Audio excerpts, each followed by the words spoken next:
Evening సాయంత్రం పూట బయట కూర్చున్నాను. బయట కూర్చొని సెల్ మాట్లాడుతూ ఉంటే ఆ క్రమంలో 8:50 వరకు 8:53 వరకు వాళ్ళు ముగ్గురు వచ్చినారు.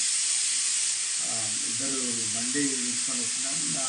నేను కూర్చుని ఇటు మాట్లాడుతూ ఉంటే నా మెడల నుంచి చైన్ లాగి గుంజేసుకొని వాళ్ళు ఉరికి ఆ బండి ఎక్కి వెళ్ళిపోయినారు. ఆయన నేను క్యాచ్ చేద్దామనిపోతే దొరకలేను. నేను తట్టుకొని కింద పడ్డాను. వెంటనే 100 డయల్ చేసినాను. 100 డయల్ చేస్తే పోలీసు వారు వచ్చారు. వచ్చి మాట్లాడినారు. నా పిటిషన్ నేను అప్లికేషన్ ఇస్తే తీసుకున్నాను.